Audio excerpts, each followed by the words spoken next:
Hello, everyone. Let me share my screen. We are students at Global Forecasting School, where we work on developing FPAS Mark II framework. And we have had a couple of live streamings on YouTube already during this and past week.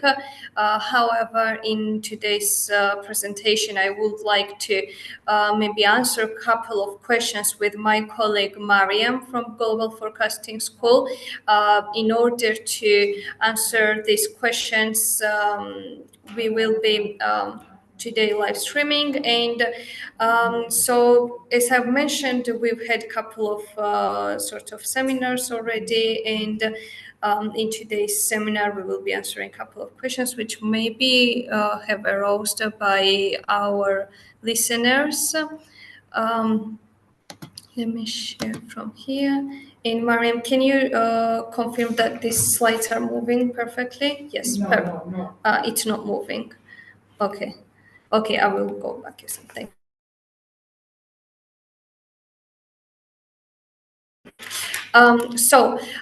Questions, and then I will give floor to Maria. So I will be answering firstly, why do we need a market reference scenario? And these are the questions that we've analyzed. EUPAS Mark II framework very well, where we have this case A and case B scenarios. And since we have discussed this a lot, there are a couple of questions that maybe our listeners have. So why do we need this market reference scenario, which we have been discussing and mentioning a lot, and what information we use to construct the market reference scenario? These two questions could be a bit ambiguous for some listeners, so let's discuss them today. And in the meantime, Mariam will be discussing why do we need a model, and how do we use the model. So that's going to be a very important part of today's discussion. And what is the role of judgment in the model for creating the market reference scenario. And finally, we will be answering what is the structure of the report. Starting with the first question, why do we need a market reference scenario at all? As discussed many times under FPAS Mark II framework, the goal is to provide comprehensive scenarios-based forward guidance to financial markets, blending both quantitative and qualitative elements. Therefore, under FPAS Mark II, you create this better analytical framework for market. And under Mark II, we have case A and case B scenarios alongside with market reference, and the market expectations of the future policy path is important and serve as a reference point.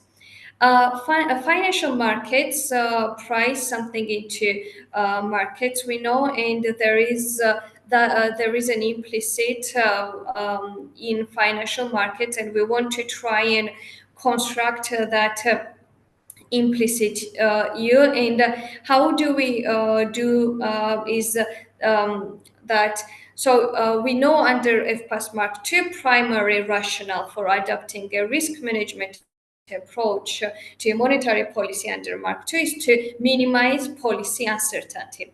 And by reducing policy uncertainty, policymakers prevent markets from underestimating risk. And we know how important this is, because this can result in economic inefficiencies and dangerous consequences. So the objective in Mark II is achieved by having more flexibility in communication and transparency, and by effectively so-called nudging market rates towards the preferred scenario. Market agents such as households and firms are relevant for monetary policy, of course, and the interest rates that they face depends on the expected path of the policy rate and the rationale behind it that central bank communicates. The expected path of the policy rate is important as it affects longer term interest rates.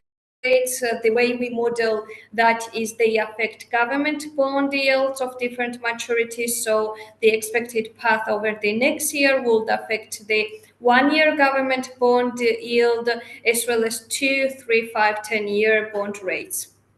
This long-term interest rate is also very important for the market because the commercial banks make a choice between making a mortgage or a car loan to a household with longer maturity. They have to compare it to the bond market, which incorporates less risk of default by households. So, as mentioned, market expectations serve as a reference point, shaping our case A and case B scenarios alongside with some taxonomy of shocks which we have. And a scenario based on market interest rate or a constant interest rate where they are affected just calculating the residual in the interest rate reaction function to make the interest rate equation fit perfectly, that makes absolutely no sense in GFS whatsoever. We are just confusing.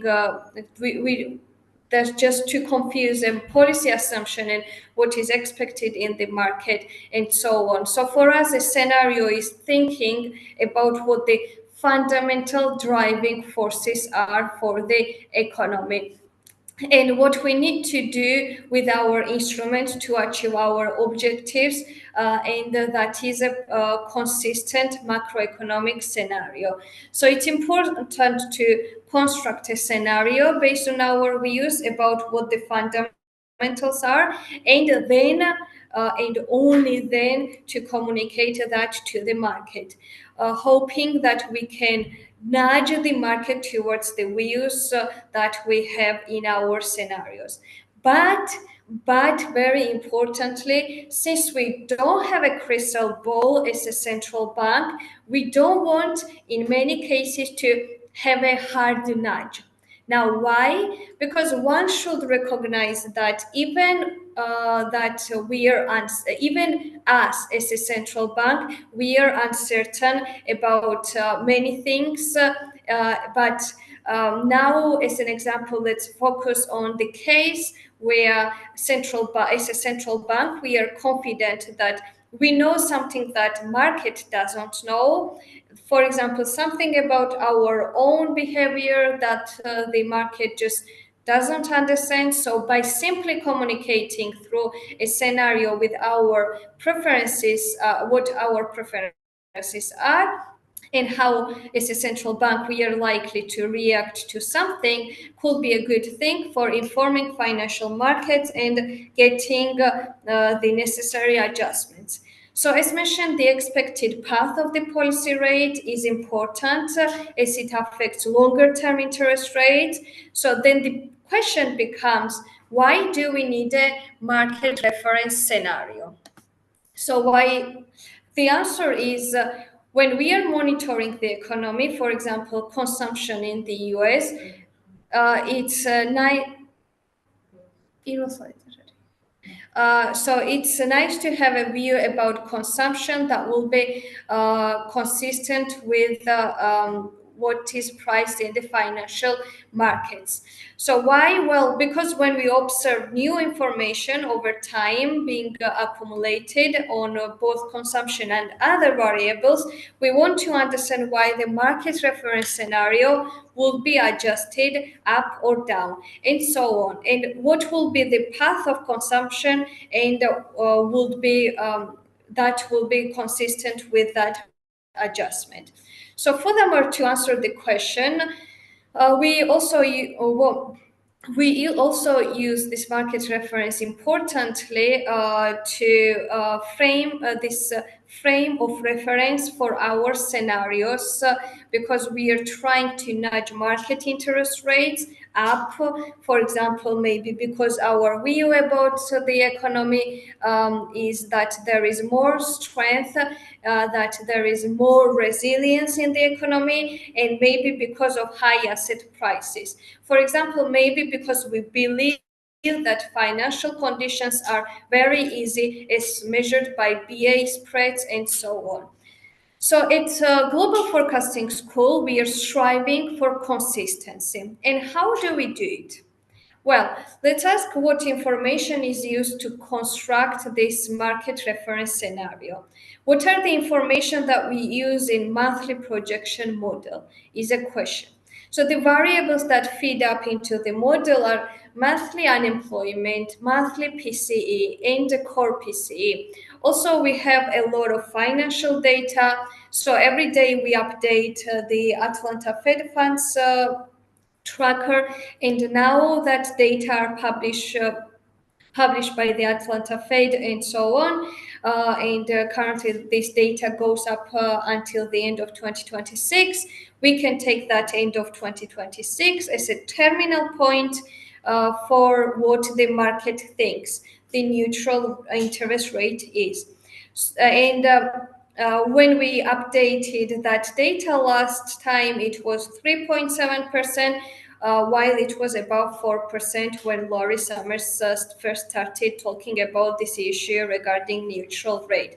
That financial markets have priced in a he thinks that financial markets has priced in a substantially higher neutral rate than the Fed's dot plot, which is a median estimate of 2.6. So if based on the latest data, neutral rate is 3.7% and not 2.6%. That means that there is a 110 base points difference between those two things. So we are going to use that estimate from the Atlanta Fed, and we are going to be turning all the shorts in the model, or effectively all the state variables in the model. So some of the state variables are serially correlated shorts. So we have first order correlation on many of our shorts, as our supervisor Doug Luxton has discussed. And in our I would like to finish my note with a making final note that under FPAS Mark II framework, where we have this case A and case B type of scenarios alongside with some taxonomy of shocks like case X scenario and case Y, which is also important currently for avoiding these dark corners, which we are seeing currently with a lot of uncertainties with the big major economies such as US, as well as many other developing countries, which we analyze as a we are sort of at Global Forecasting School. We are central bank watchers as well. So we have appointed a specific country case scenarios. And as for these developing economies as well, it's important to analyze this case X and Y for avoiding dark corners. And for all that, not for case X and Y, but most importantly, case A and case B, which we have been discussing a lot for the US and many other countries, which you can check at the Global Forecasting School website and on YouTube channel as well. For all that case scenarios, we need this market reference, and this is very important and crucial in our analysis. So hopefully I have answered this first couple of questions which our listeners may have arose on our way, and I will be now giving floor to Miriam, who will be discussing this last four questions. And Miriam, answer why do we need a model, and also how we use it and why we use it. Thank you. Thanks, Anna. Thanks for a very interesting overview of why we construct market reference scenario and why do we need it, basically.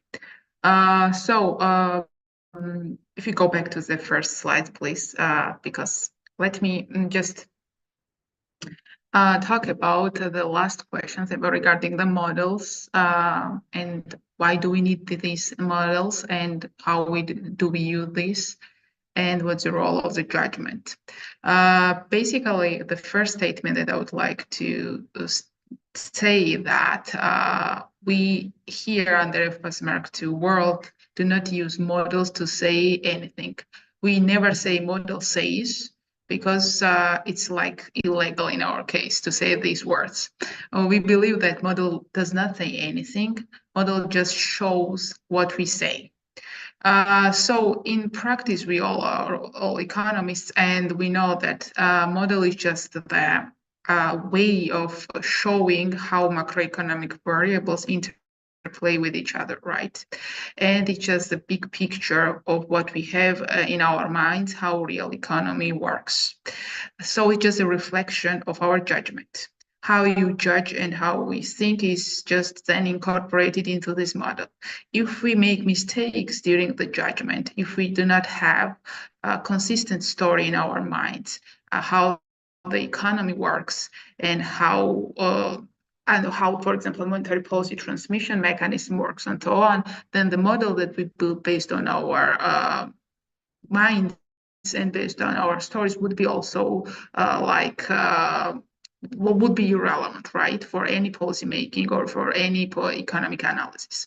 So why do we need a model? We need a model in order to incorporate our judgment there, and we need just to get our to have more efficiency in our working process. But at first, in order to use the model, at first we need to have the ability to judge. So to have the story in our minds. And if you cannot just do it manually, we believe, and I believe as well, that if we cannot do all of these things manually, we should not touch models, because the person who is not available of doing any work manually and judgmentally, if this person starts building up the models, this model will end up with crash, and it will not be useful in any sense. So model is just a way to have macro consistency, and in order to have the good models to have this consistency, first we need to think consistently, and we need to have the stories in our mind. So how do we use this model? Basically, the answer to this question is very simple.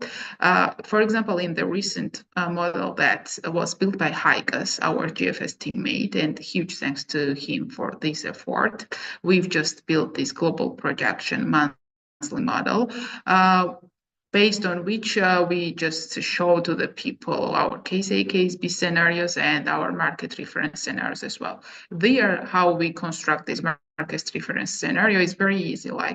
Firstly, we utilize the data from the survey of professional forecasters in case of the United States, and we just feed this data and we construct the estimates of some unobservable variables in a way that it shows us some consistent stories.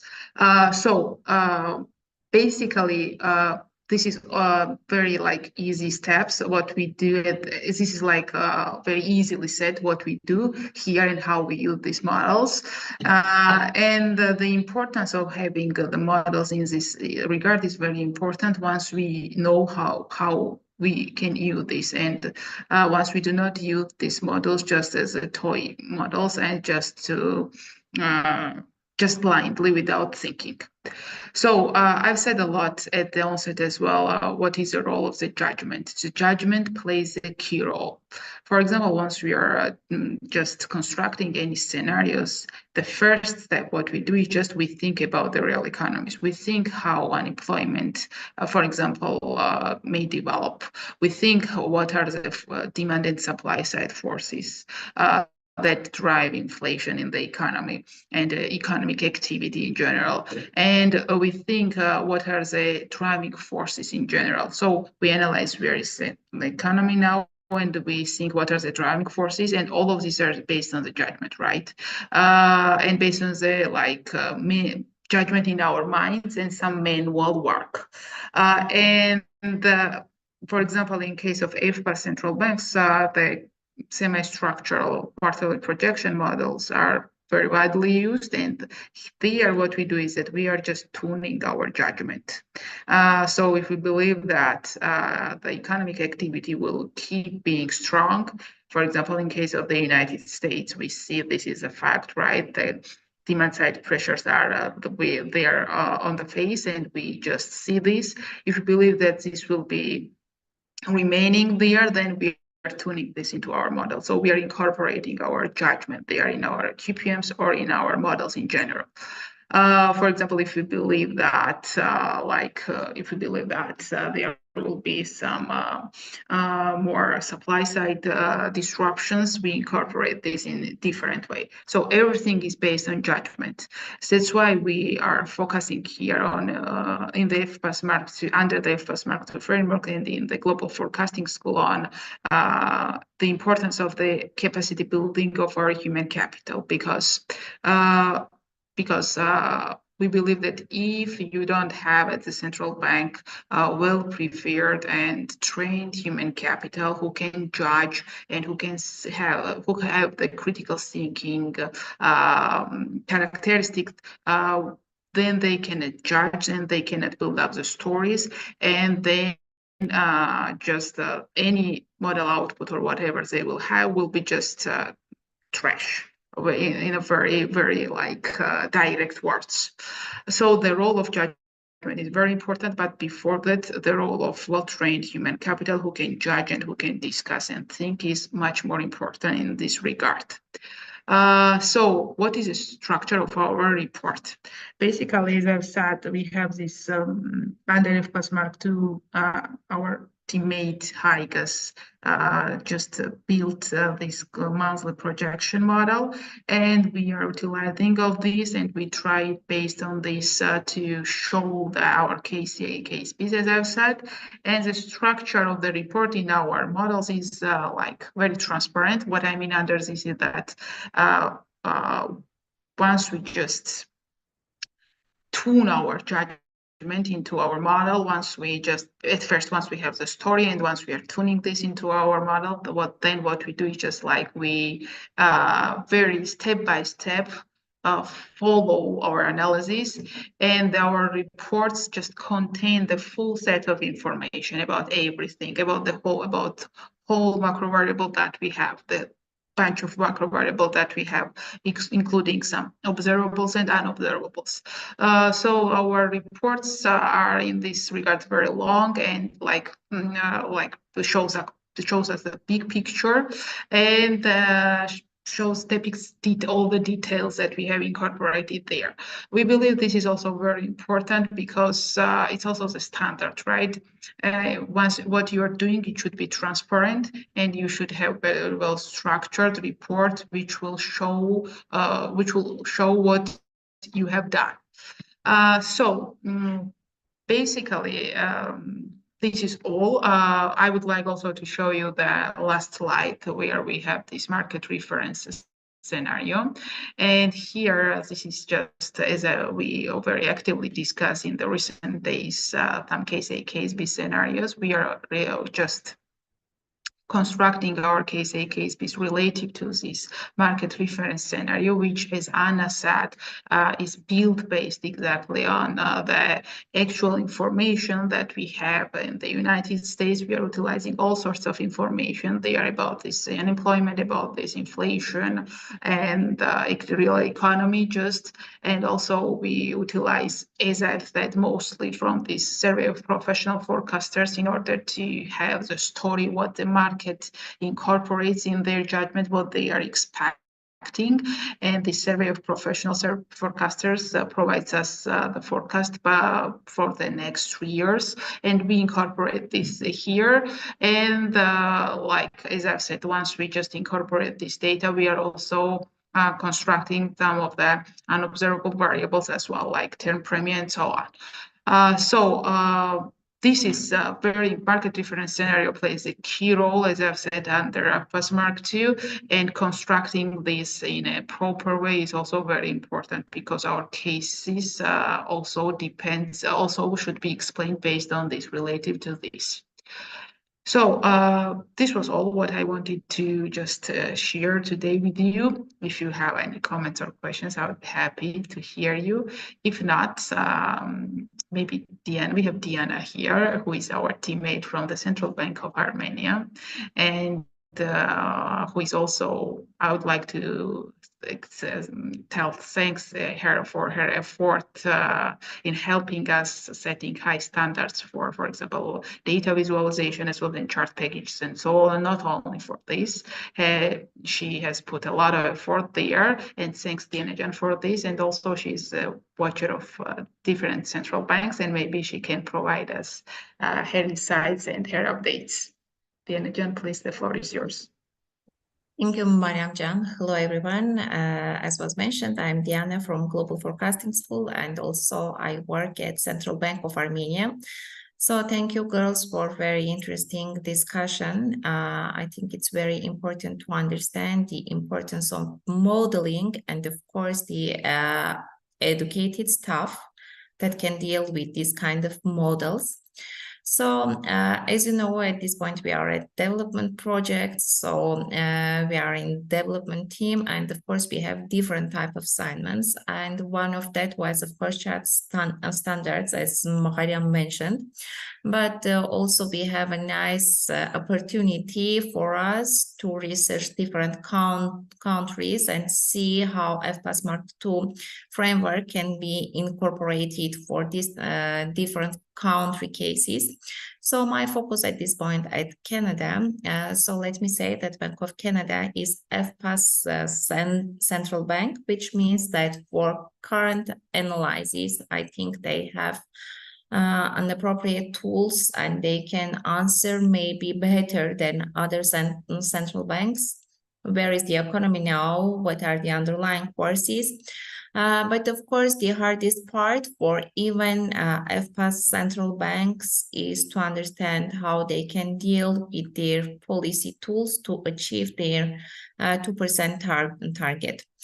Let me just share my screen and let me share with you my presentation.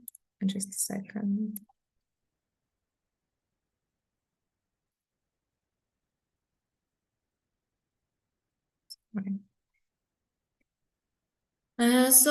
Let me say that the Bank of Canada, during their last meeting, reduced their policy rate by 25 basis points, and now at this point it's 4.75%. And at that point that they make their decision, the external developments according to their trading partner was especially like this. So US showed some slow than was expected recovery for their economic growth. So during that time, Atlanta Fed reduced its GDP now forecast from more than 4% to below than 3%. So it was much notably decline for their GDP growth for Q2. At the same time, Euro area and China's economies were stronger in Q1 than was estimated. Inflation in their trading partners declined. At the same time, oil prices have averaged close to their NPR assumptions. So according to these external developments, also regarding to their inflation decline, and they reduced their policy rates. Now let's me show you some data and some stories about their domestic developments. So according to their GDP growth, let me say that after some stagflation in Q3 and Q4 for 2023, of course, they have some recovery for their economy in Q1, but even it was 1.7% annualized for Q1, it was below than their estimates. And they started to announce about the excess supply, which was the main driver of their decision to reduce their policy rates. But let me also show you the labor market considerations. So we can easily see that the unemployment rate even showed some small increase in terms of unemployment rate. It's still below the NAIRU, which means that tight labor conditions are still there, and also their wages are still higher than historic average. So you can see that in March it was even higher than 4%. So this mainly according to hot developments in labor market. So what about the inflation? I think this part is open the question about their not enough tight monetary policy conditions, because during this decision point, it was in May. So they have just data for April inflation, and at this point, of course, the main inflation measures like core, their median, CPI median, and their headline inflation entered to 1 to 3 range target. But yes, yesterday we also had this open CPI data. So in detailed data, we had seen that in May, the core and the CPI trim and median increased, and now they are more close to 3% target. So you can easily see the momentum change here. Of course, we can talk about the energy prices or other part of the basket like shelter prices that could be the main driver here, but we know that in our GFS we have a new measure for inflation, which we think is a better measure, and especially during high uncertainty, when we need to understand what are the main driver of pressures on the inflation. Non-traded sticky price inflation became our best measure according to this. So you can easily see that the services inflation, which is also highly correlated with sticky price inflation, changed its path, and in May they had some increase, and now the services prices is more close to 5%, and non-traded sticky price inflation, which we calculated for Canada, is also much higher than their 2% target. And I want to highlight here that non-traded sticky price inflation more correlated with domestic demand pressures, and of course we can easily understand what are the strongest or the weak part of the economic conditions. So I think that their decision was sooner than it could be in other cases, and maybe they did not appropriate decision at that point. Especially we can see that the services prices and services inflation are more broad-based, and the main driver of the declining path was the clothing and durable goods, which of course according to the excess is not according to their excess demand on these services, because the health services and transportation services, also services out of shelter, is still above 2%. And I think it's not surprising that these developments affected to market expectations about the inflation, and their inflation expectations 1 year ahead expectations for consumers is still much below than their 2% target. It's very close to 5%, and I think that this is a sign that their monetary policy conditions may not be tight enough, and I think they started their loosening path sooner than it could be. So, of course, we are working on their case A and case B type considerations, and it's very close to US because the pressures on these services prices are mainly according to their consumer spending. So, I think we will talk about these conditions in our next streams. So this is what I wanted to share with you at this point. Thank you for your attention. And thank you very much. Thank you very much. Thanks to all of you for your great support. And yeah, I think we can keep going on the next seminars as well, or about our updates. Okay. Thank you. Thank you. Thank you, Carl.